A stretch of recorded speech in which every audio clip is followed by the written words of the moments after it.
I'm Aisha. You can now watch UCF TV 24 hours a day on Bright House Digital Channel 1.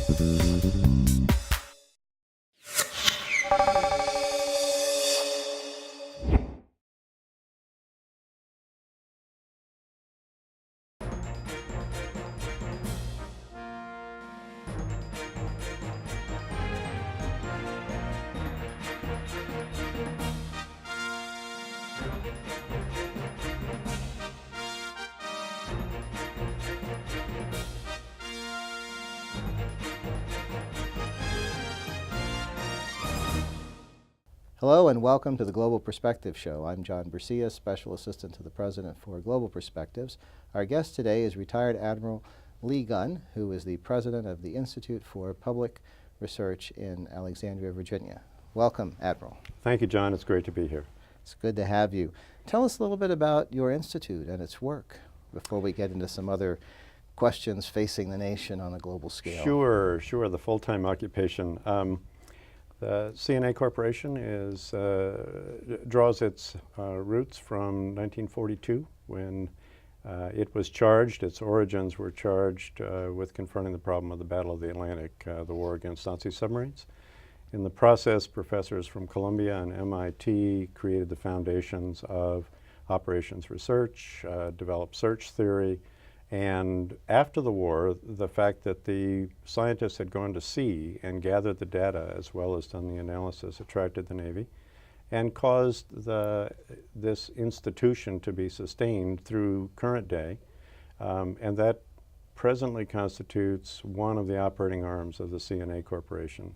And that operating arm is now called the Center for Naval Analyses. I run the domestic, the non-defense piece, the part of the company that works in federal, state, and local analysis and solutions, but does it in a competitive environment.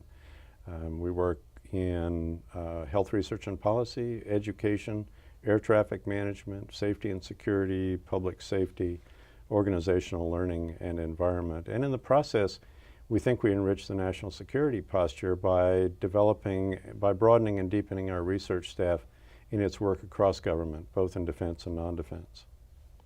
Good. Well, moving from that into some of the bigger issues that we all deal with, you've been personally involved in the whole discussion about torture. Tell us a little bit about that and about some of the progress that's been made on that front recently. I'd be glad to do that. A group of about 45 retired flag and general officers representing all the services the group was convened in December of 2005. It was the discussion that occurred at a two-day conference at that time centered around the issue of humane or inhumane treatment of detainees, people under the total physical control of the United States, and how those people should be treated. Clearly, the impetus for this stemmed in part from the reports of Abu Ghraib, the difficulties, particularly in the early days, experienced in Guantanamo Bay and the treatment of detainees there. And the question, we thought, based on our years of experience in the military, was there a better way? And so at the time, Senator McCain had to introduce legislation which would hold all instruments, all agencies of the federal government to the same standard for treatment of detainees. And that standard was, and is, the Army Field Manual in its 19 procedures for interrogation of those under the control of the military. The Army Field Manual applies in its interrogation policies and detainee treatment policies across the Defense Department. It complies entirely with the Uniform Code of Military Justice for defense, with the Geneva Conventions, Common Article 3, and with other treaties and agreements which the United States has signed in the past with regard to the treatment of detainees. Fast forward. We stayed together as a group. We talked, we traveled, we discussed, we listened to the views of others with regard to the importance of humane treatment, or occasionally people postulated that there was great value in being able to use what have lately been called enhanced interrogation techniques, things that are not allowed in the military and not allowed by the Uniform Code of Military Justice. Could you mention a few of those? Well, waterboarding, of course, has been prominently discussed. There are other things like stress positions and sleep deprivation, which have been treated in a sort of cavalier fashion by the Vice President, the former Vice President of the United States, among others, and the former Secretary of Defense, people who said, well, I stand at my desk 8 hours a day, how bad can stress positions be? You know, I don't get much sleep during the week either, so how bad can sleep deprivation be? Well, the fact is that imposing those kind of techniques on people induces psychoses and destroys the physical structure of the individual, and information extracted by those means, waterboarding and the other two I mentioned, and other examples like that, is not admissible in any U.S. judicial proceeding. And so one of the difficulties of using those techniques is that any information you derive, true or not, is not introducible in the subsequent prosecution of these people. And so even if you learn something that's relevant in proving that they've committed a crime against the United States, it's not going to be usable. That's one of the difficulties that the current administration faces in dealing one by one with the 245 remaining cases at Guantanamo Bay. So the President's signing of the executive order, which directs the closure of Guantanamo Bay as quickly as possible, and in no case should it take more than a year, requires that each of the cases be dealt with individually so that we understand why it is, to the best of our ability, that people are there and what the disposition of those people can be. So this issue is now at least partly resolved, but we still have work to do. We do still have work to do. A week ago today, the second day that the Obama administration was in office, the President signed 3 executive orders. One that directed the closure of Guantanamo Bay, as I said, and the examination of the 245 or so cases, and a diplomatic offensive be undertaken by the new Secretary of State to help deal with the cases where it's conceivable that detainees could go back to their home country or to a third country, and enlist the cooperation of those countries in our effort to do that, to resolve this problem. The second executive order was, by our standards, as important, and that is that it overturned the previous administration's executive order 13440, which permitted the CIA to deviate from internationally approved and agreed upon interrogation techniques for detainees, the so-called harsh or extraordinary techniques. In addition, it directed the closure of the CIA prisons worldwide, wherever they may be. It directed a review of the techniques and procedures that have been used. It directed that the International Committee of the Red Cross be allowed unlimited access to prisoners held by Americans anywhere, to detainees held anywhere. Those processes, by the way, had been followed all through the last 8 years by the military. So this was again aligning other institutions of government with the military procedures that were already underway. And the third executive order was very forward-looking, and it said, I would like a panel of senior administration officials, and presumably to include people from outside of the administration, to think about how we do better than this in the future. This isn't the last time, on January 20th, that we're going to have to deal with the issue of detaining people we find around the world in unusual circumstances. So the question is, how do we do it, and how do we do it in a way that comports with international rules and norms?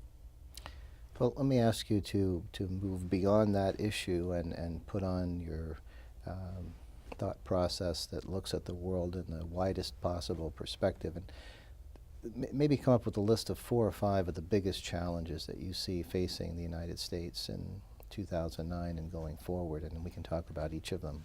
Wow, I got to get over here and make my list. The current financial situation is an enormous challenge for the United States with national security implications. So I think we ought to talk about that. It's not just a domestic problem. It's not just a problem that is rolling around the world with various origins in various places that will affect our pocketbooks, but it's going to affect our ability to do the things that need to be done to assure our national security as well. Well, why don't we discuss that particular point? Because as you said, the average person thinks of it in terms of how it affects him or her on the job, in terms of securing a mortgage or refinancing and so forth. But how does it affect us in national security terms? I think that is very important, and I think you're right to get to it right away. There are some pretty clear early consequences of the decrease in federal revenues that will be associated with the tax increase that the President has announced as part of the most recent stimulus, but also just as a natural consequence of the economic slowdown. Receipts will be smaller, deficits will be larger, the national debt will grow over time dramatically as a result. So with all of the conflicting priorities that the new administration has to deal with, the new Congress has to deal with the increasing urgency of dealing with Medicare and Medicaid, with the impending competing interests of Social Security as the baby boomers retire, and as the need to address the real hard defense requirements stemming from the last years of engagement around the world, there are going to have to be some tough trade-offs made. I mean, there are things that in the Defense Department, defense leaders would love to do and believe are important to do that are just going to be nearly impossible to afford. I'm not prepared to say what those are, but I think it's easy to say that the most important needs that face the services today have to do with resetting the Army and the Marine Corps, reconstituting their force structure. That's not so much people, because they're doing real well in people, but it's very much in terms of material and equipment. An awful lot of what we expected 8 years ago to need to take to war if there was a major conflagration has been to war. And it's been worn out in the desert, and it's been used in a way that was never anticipated for warfare by the people who designed and built this stuff. And this is true for both the military and the reserves. It is. The active component and the reserve component are tired materially. Physically they're real tired too, but materially they're tired. And so not only do we need to take great care of people who've served, especially those, and the administration is sensitive to this, who have served and sacrificed and been wounded or permanently disabled, those needs are competing for dollars as well. Some in the Defense Department, some in the Veterans Administration. But there are these demands to fundamentally restore the American military to the state where it can go to war with what it has today. So the shipbuilding program, the aircraft acquisition program, other new kinds of acquisition, my guess is, are going to have to take back seat to some degree just to the needs to rebuild and replenish what we've used in the desert for the last, and the mountains for the last several years. So that's the direct budgetary consequence for the Defense Department. And the Defense Department dollars are going to be under assault, quite rightly, that their share of the budget is going to be under assault by these other needs, and the whole of it is going to be influenced by the reduced receipts of the federal government. The bubble that has just burst, that's created our financial problem at home and around the world, was financed for the United States largely by foreign investors who bought American debt. And so as much as half of the current debt, that $12 trillion that we owe to ourselves and others, is owed to others. And so that creates a kind of international entanglement that has national security implications. we would like to believe we continue to control our own destiny. As our outflow of resources continues, we control less and less of that destiny. Right. Well, moving on from the economy and national security to some of the other challenges geographically or global issues that affect everyone, what would some of those be on your list of 4 or 5? Well, I know your Global Perspectives group is interested in energy and the environment. Two areas that have huge national security implications as well. Not long ago, reporting in April of 2007, a study done by my company, the CNA Corporation, with a military advisory board chaired by General Gordon Smith, the former Chief of Staff of the Army, talked about the national security implications of climate change. Simply the fact that it's underway, ignoring for the moment its cause, climate change causes a new set of conditions in which the militaries of the United States need to operate. It creates a new set of issues that the U.S. government has to consider in national security that involve the political and diplomatic dimension of national power, as well as other elements of national security. I mean, it's been a long time since the U.S. and Canada argued over anything of consequence. And Norway and other North countries are members of NATO like Canada and the United States are. And yet we're going to have a new argument, I think, about resources in the Arctic. We're going to have new impacts on the way the military operates directly because of increased desertification in places like North Africa and the Middle East, changes in the temperate zones around the world in which we operate, the increasing sea level. My service, the Navy, pretty well depends on a predictable level of the places we keep ships, and we build structures to keep them there. And all of this is subject to change in a way that we probably wouldn't have anticipated 15 or 20 years ago. Energy, the contest, there will be a contest for energy. It was reflected most recently in the spike in oil prices to nearly $150 a barrel, and we're all very sensitive to that. But the search for alternatives is going to be an important component of buttressing national security. It is a national priority of the first order, in my view. And the degree to which we succeed in this is going to not only have national security implications, but it also is going to have great ramifications for our own workforce nationally. The President has said that it's possible, and I agree with him, to create many new jobs in many new sectors by becoming the place where innovation and creativity happens in alternative energy. And so that's an important component of our work, and it has national security consequences as well. What about the terrorism threat? Under the former Bush administration, we called it a war against terror. There are different names. How significant is the threat in 2009 and looking forward, and where should that be in terms of priorities?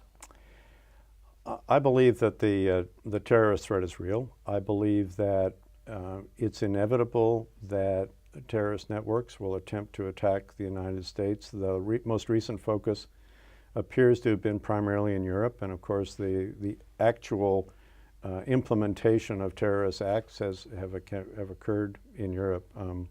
We need to support our allies in that.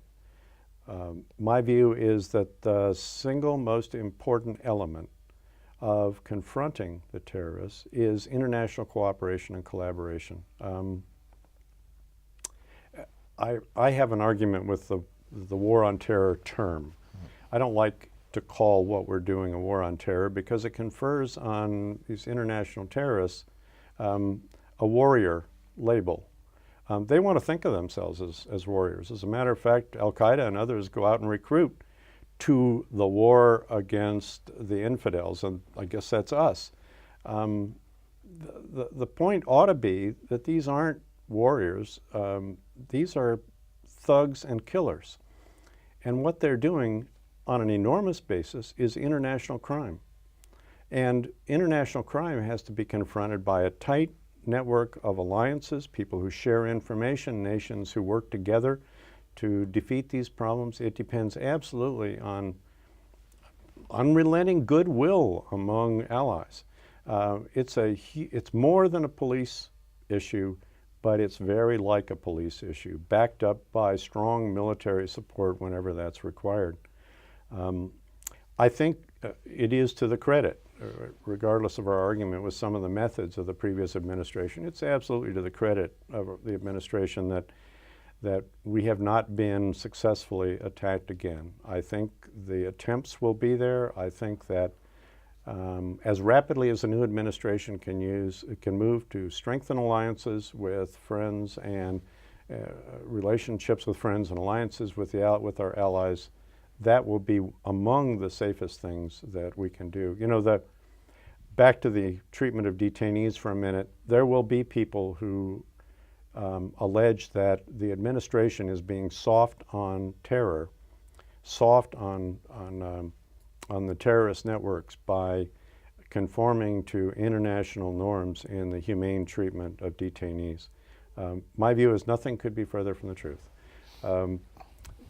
Treating detainees in ways that don't comport with our own values and principles gives Al-Qaeda and others a recruiting tool. It damages those relationships that I just said were so important and can be fragile in confronting the terrorist threat worldwide. And it damages the young Americans we ask to be involved in those kinds of activities. The best way to develop a source among people you take under your control is to develop a relationship with them. And time and again, and decade after decade, it's been shown that effective interrogators are able to do that. Is there a geographic area that draws your attention? Is it the Middle East? Is it Latin America? Is it East, Southeast Asia, and why? You know, it's as though we almost can't ignore anywhere right. at this point, and I'm sure that you have that view as well. The focus is necessarily on the Middle East most of the time in the things most Americans see in their press, hear on the radio, see on television. The fact is, I think we ignore our own hemisphere at our peril. There have been seismic changes in the politics in Central and South America over the last 20 or 30 years, generally in ways of which we approve. Mm-hmm.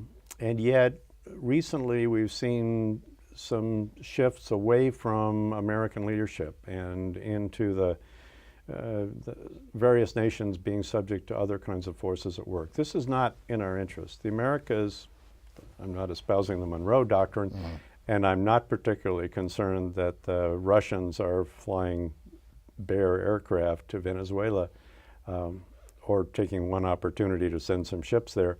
But I do think that we need to tend our own backyard. From Canada to Argentina, we need to pay attention to the people who live under many of the same circumstances we live under, who will flourish or not based in large part on their relationship with us. We need to have a strong, secure backyard in order to operate effectively around the world.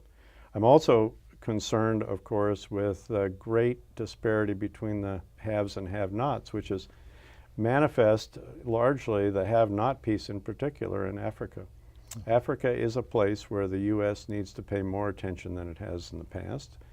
I think we're beginning to do that. I applaud some of the last administration's initiatives in Africa. I think, however hobbled we may be in the next few years by the current financial circumstance, we need to give appropriate levels of attention to the developing world and Africa in particular. Well, on that note, we'll conclude, and thank you, Admiral Gunn, for joining us today. Thanks very much, John. It's been a pleasure to be here. And thank you for the Global Perspective Show. I'm John Bercia. We'll see you next time.